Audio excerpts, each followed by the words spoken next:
Now dear students, in this video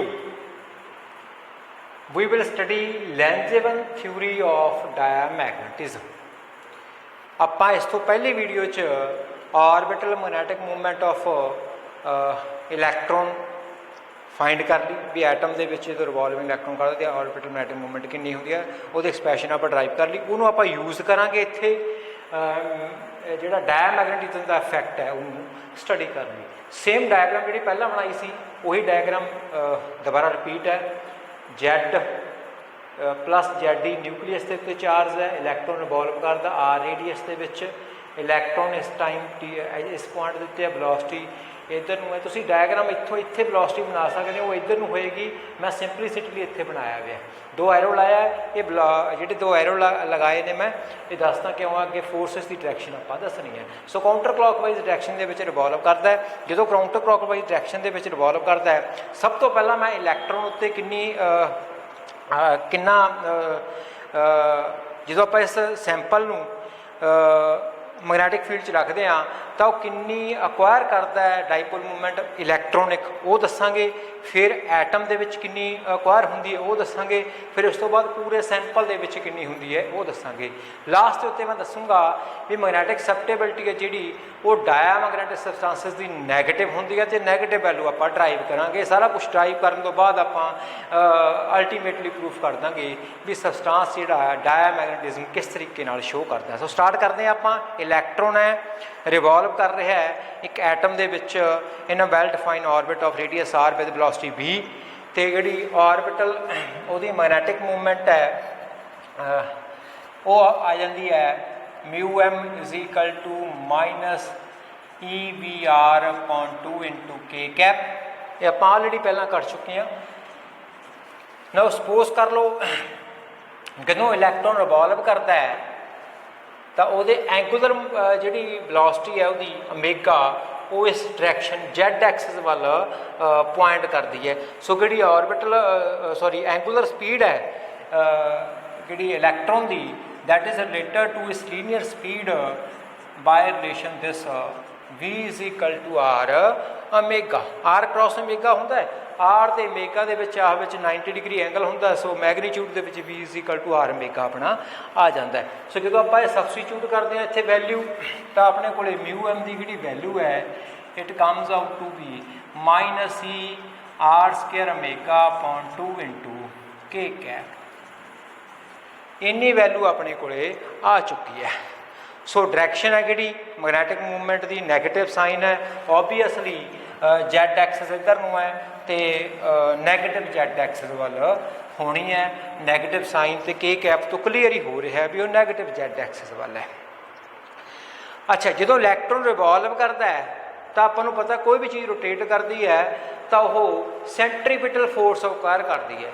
हुण इस case के जी सेंट्रीपिटल फोर्स है वो आपको देगी कूलम फोर्स जी कूलम फोर्स है that will give us the centripetal force. ना कूलम फोर्स जी हैगी है वो दो चार्जिस के होंगी है Q1 Q2 over 4 pi epsilon naught r square. इत्थे अपने को एक नैगेटिव चार्ज ई है प्लस आ है दोनों अट्रैक्ट करनगे। It means Coulomb force centre वाल एक्ट करेगी तो जी ये कूलम फोर्स है ये आपको नसैसरी सेंट्रीपिटल फोर्स देगी। ना नसैसरी सेंट्रीपिटल फोर्स जो आपको FC लिख लीए centripetal force it is equal to m v square over r. जो वी की आप वैल्यू इतने पुट कर दिए तो एम आर ओमेगा स्केयर आ जाती है। This is a necessary centripetal force. Now suppose करते हैं जैड एक्सिस वाला इधर डायग्राम तो मैंने इधर बनाना पू एक मैगनैटिक फील्ड आप अप्लाई करता है बिल्कुल perpendicular to the sample z direction के। जो आप मैगनैटिक फील्ड अप्लाई करता तो आपको पता एक मैगनैटिक फोर्स एक्ट करती होंगी है ये उत्ते मैगनैटिक फोर्स एक्ट करूगी दैट इज इक्वल टू वैसे मैं जर्नल दस देना क्यू चार्ज उत्ते कर दिया वी क्रॉस वी उत्ते। जे कोई charge velocity B magnetic field च मूव करता तो इन्नी आ जाती है पर अपने को चार्ज है जोड़ा वो है माइनस ई। हुण मन के चलते हैं वेलोसिटी अपनी इधर है सिंपलीसिटी करके मैं इत्थे बनाई सी। सपोज कर लो ये वाई एक्सिस वाल है मैगनैटिक फील्ड अपना किधर नूं है, Z एक्सिस वाल है। जे आपां इहनूं सॉल्व करना होवे V क्रॉस B नूं तां इहदा मतलब B J cross B K, B B J cross K आई कैप हो गया, पर माइनस ही लग्या हुआ। ਇਹਦਾ मतलब ये हो गया नैगेटिव एक्स एक्सिस वाल, मतलब जी अपनी वेलोसिटी है, सॉरी अपनी मैगनैटिक फोर्स है वो भी सेंटर वाल होगी। पहला अपने को जी सेंट्रीपिटल फोर्स है वो भी सेंटर वाल है। ਇਹਦਾ मतलब मैं एफ सी भी इधर लिख देना तो एफ एम भी मैं दोनों इधर लिख देना। Now in magnitude F M जी हैगी है, जे आप इनू फाइंड करना होवे it comes out to be nothing but in magnitude, मैं डायरैक्शन दसता इन मैगनीट्यूड। अच्छा एक होर चीज़, वेलोसिटी वैक्टर ते जिहड़ा जैड सॉरी मैगनैटिक फील्ड है दोनों में आपस में एंगल है जिहड़ा वो 90 डिग्री है। इट मीनस इत्थे जिहड़ा साइन 90 आउणा सी ना, sine theta, theta is 90 degree, 90 degree करके साइन 90 बन हो गया, minus e v B into k cap आ जाता है। सो मैं लिख नहीं रहा ज़्यादातर, सो मैं सिंपल तुहानूं समझाता। तो जे आपां लास्ट से मैगनीट्यूड की गल करते हैं, हुण डायरैक्शन का पता लग गया, मैगनीट्यूड की गल करते हैं तो ई बी इंटू बी आ गया। वी की जगह पर मैं की पुट करदा आर मेगा, तो बन गया e r omega into B. ये तुहाडे कोल आ गई मैगनैटिक फोर्स। तो नैट जी फोर्स है, नैट फोर्स है अपने को इलैक्ट्रॉन के उत्ते जदों उन्होंने मैगनैटिक फील्ड च रखता in presence of magnetic field, presence of magnetic field, तो अपने को नैट फोर्स है जी it is equal to f c plus f m which is equal to m r omega square plus e r omega into B. ये बड़ी important equation है, इन्हूं use करना है आपां। हाँ जी, इलैक्ट्रॉन रिवॉल्व करता सी, मैगनैटिक मूवमेंट ये सी, सेंट्रीफ्यूगल फोर्स आ act कर रही है, हुण प्लेस करता ये सैंपल नूं पूरे के पूरे नूं मैगनैटिक फील्ड च, तो एक इलैक्ट्रॉन उत्ते इन्नी फोर्स आ जूगी मैगनैटिक फील्ड करके, तो टोटल फोर्स उहदे कोल इन्नी आ गई। ये टोटल फोर्स करके क्योंकि टोटल फोर्स बढ़ गई तो जिहड़ा इलैक्ट्रॉन है वो स्पीड अप हो जाऊगा, ਉਹਦੀ ਜਿਹੜੀ ਸਪੀਡ ਆ ਉਹ ਵੱਧ ਜੂਗੀ। ਜੇ ਉਹਦੀ ਸਪੀਡ ਵੱਧ ਰਹੀ ਹੈ ਇਹਦਾ ਮਤਲਬ ਉਹਦੀ ਜਿਹੜੀ ਐਂਗੂਲਰ ਵੈਲੋਸਿਟੀ ਹੈ ਉਹ ਵੀ ਕੀ ਹੋਊਗੀ, ਇਨਕਰੀਜ਼ ਹੋਊਗੀ। ਸਪੋਜ਼ ਕਰ ਲਓ ਐਂਗੂਲਰ ਵੈਲੋਸਿਟੀ ਪਹਿਲਾਂ ਓਮੇਗਾ ਸੀ, ਡੈਲਟਾ ਓਮੇਗਾ ਇਨਕਰੀਜ਼ ਕਰ ਗਈ when sample is placed in magnetic field.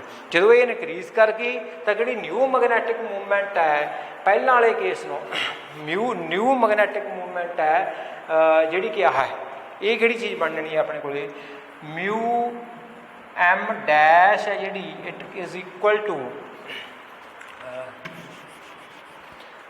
I should write here mu m है जी it is equal to minus e omega plus delta omega by 2 into k cap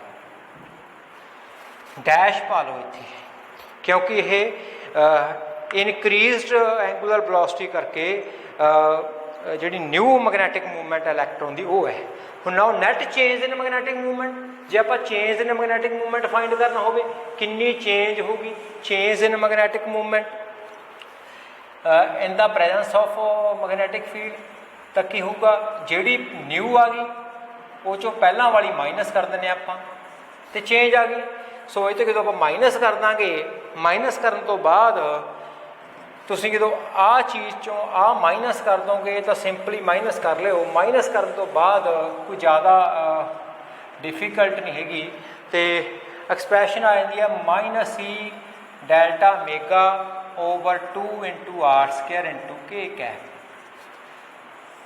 इन्नी जी हैगी अपनी net जी हैगी है चेंज इन मैगनैटिक मूवमेंट आ गई। नाउ हुण जो एंगूलर स्पीड बढ़ गई इलैक्ट्रॉन की ओमेगा तो ओमेगा प्लस डेल्टा ओमेगा बन गई तो नैचुरली सेंट्रीपिटल फोर्स बढ़ूगी। हुण सेंट्रीपिटल फोर्स जी बढ़ती है कि जो मैगनैटिक फील्ड च रख दें तो एंगूलर वेलोसिटी बढ़ गई तो जिहड़ा न्यू हुण नवीं जिहड़ी सेंट्रीपिटल फोर्स है that is equal to F is equal to m r omega square. हुण एम आर जिहड़ा ओमेगा स्केयर है वो हो गया अपना delta omega plus delta omega दा होल स्केयर। हुण ध्यान रखने वाली चीज़ है ये हैगी है सेंट्रीपिटल फोर्स जो मैग्नैटिक फील्ड रखता। हुण ये जिहड़ी फोर्स है जिहड़ी नैट मैग्नैटिक फोर्स है मैग्नैटिक फील्ड अपलाई करन तो बाद जिहड़ी कि अपने कोले आह है ये बराबर होनी चाहिए है, क्योंकि आ जिहड़ा फैक्टर है ये करके जिहड़ी पहलां वाली सेंट्रीपिटल फोर्स सी वो वध गई। किन्नी वध गई? जिन्नी आ टोटल फोर्स बन गई ये बिल्कुल प्रोपोर्शनल टू वध गई। सो फ्रॉम इक्वेटिंग 6 एंड 9 जे 9 नूं इक्वेट कर दीए इक्वेटिंग 6 एंड 9 तो 6 में जो आप इक्वेट कर दिए तो we get m r omega square plus e r omega B is equal to m r, मैं ब्रैकेट खोल रहा omega square plus m r delta omega का square plus 2 m r into delta omega into omega. Now delta omega जिहड़ा ये बहुत small है, इनू मैं नगलैक्ट कर सकदा। जे नगलैक्ट करदा तो उस तो बाद मेरे को की बचता है, आ नगलैक्ट करता ये खत्म ही हो जाना है। आ दोनों आपस में कैंसल आउट हो जाने हैं तो e r omega B is equal to 2 m r omega delta omega बन गया। ये चो कुछ ना कुछ चीज़ां जिहड़ियां अपनियां कैंसल आउट हो जाणगियां। किहड़ियां होंदियां? ओमेगा हो गया, आ चीज़ होगी। सो डेल्टा ओमेगा जिहड़ा वो ई बी अपॉन 2 एम आ गया। इन्नी अपने कोले जिहड़ी स्पीड है एंगूलर वो पहलां नालों वध गई। This gives the increase in angular speed of electron due to किहदे करके? Magnetic field. नाउ जे हुण आपां नूं सबस्टिट्यूट कर दईए किहड़ी भी इक्वेशन च आ वाली 8 नंबर इक्वेशन च 10 नंबर वैल्यू नूं सबस्टिट्यूट कर दईए। इत्थे मेरे कोल डेल्टा ओमेगा सबस्टिट्यूट कर दो, पुट 10 इन इक्वेशन नंबर 8 दे विच जो तुसीं पुट करदे हो वैल्यू तो अपने कोले नैट जिहड़ी एक्वायर्ड मैग्नैटिक मूवमेंट है इलैक्ट्रॉन की ये अपने कोले आ जाती है आर स्केयर अपॉन 2 तो डेल्टा ओमेगा की जगह की वैल्यू है e b upon 2 m into k cap. जे देखा जाए तो यह अपने को बन जाती है minus e square r square upon 4 m into k cap. So it comes out to be minus e square r square b upon 4 m into k cap. इन्नी जिहड़ी हैगी है वो सॉरी ये आई नहीं इत्थे ते मैंने दोबारा ऊपर लिखदा इट कम्स आउट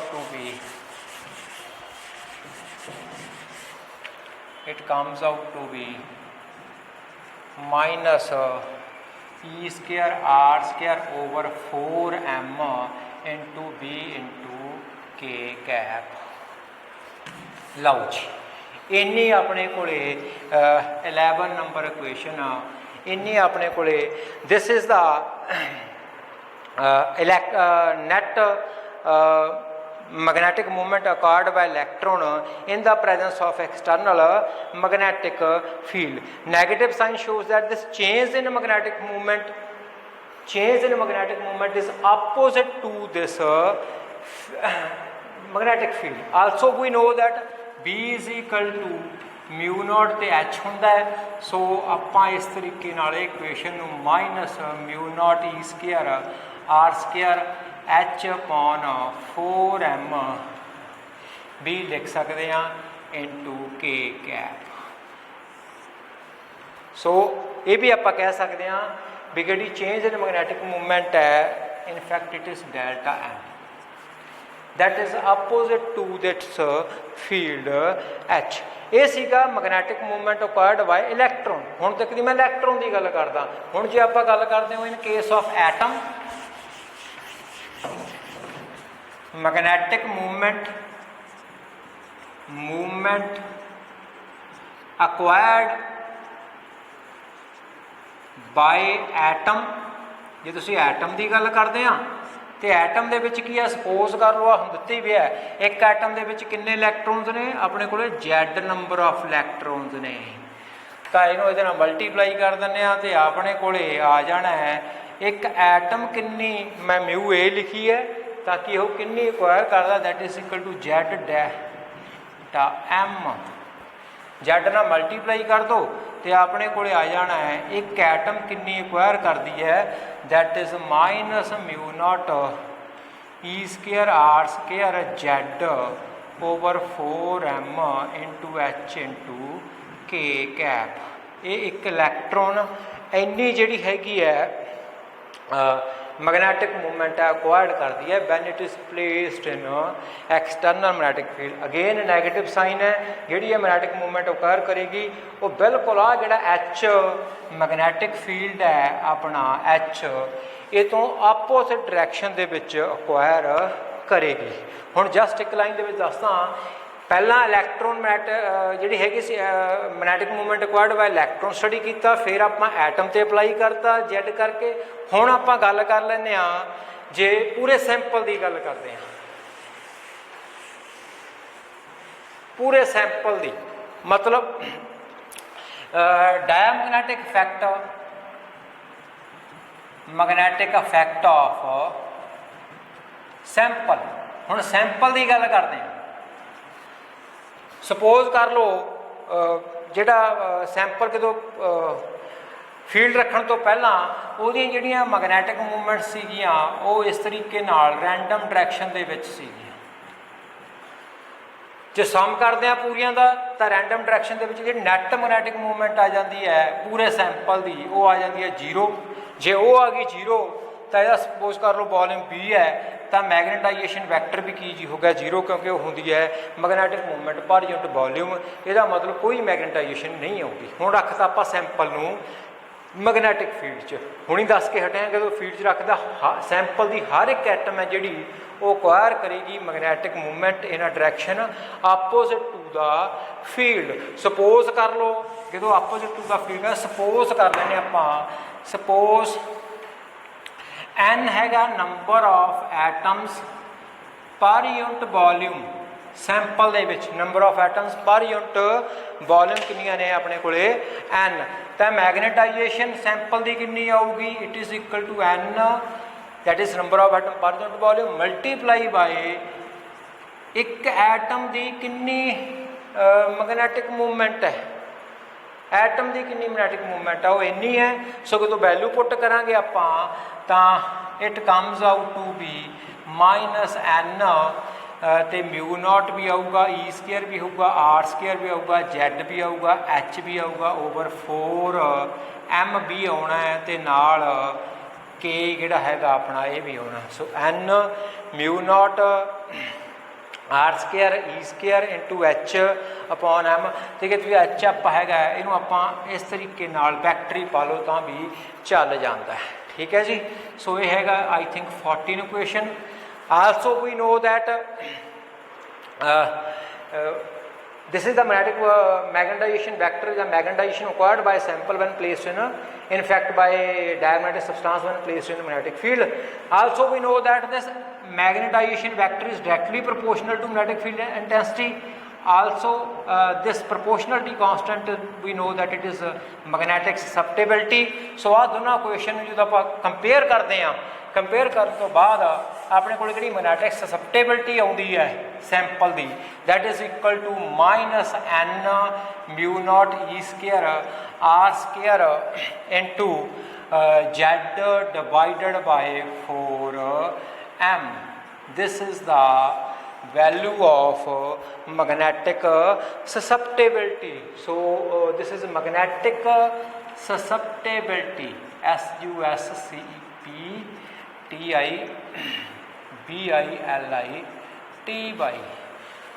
So अपन ये पता है भी जो मैगनैटिक डायमैग्नेटिक सबसटांस में आप रखते हैं वो मैगनेटाइजेशन होती है, जी मैगनैटिक ससैप्टेबिलिटी आती है वो लैस दैन 0 होती है, मीनस नैगेटिव होती है। आप ऑलरेडी प्रूव कर चुके हैं भी डायमैग्नेटिक सबसटांस की जी मैगनैटिक ससैप्टेबिलिटी है वो नैगेटिव होती है। 10 all these things clearly shows that when a diamagnetic substance is placed in external magnetic field, it acquires magnetization in a direction opposite to the field. The cause of last मैं conclude करना, the cause of this magnetism or sorry diamagnetism is change in orbital speed of electron under the application of external magnetic field. Orbital electron की speed increase हो जाती है, जिहदे करके acquire करता है एक electron dipole magnetic moment, फिर वो एटम जैड नाल मल्टीप्लाई करते हैं, फिर उस तो बाद सैंपल अक्वायर कर दिंदा है मैगनेटाइजेशन। इस तरीके नाल जिहड़ा डायमैग्नेटिक सबसटेंस आ वो मैगनेटाइज होंदा है। सो ये तुहाडा सीगा सारा Langevin theory of diamagnetism. Thank you.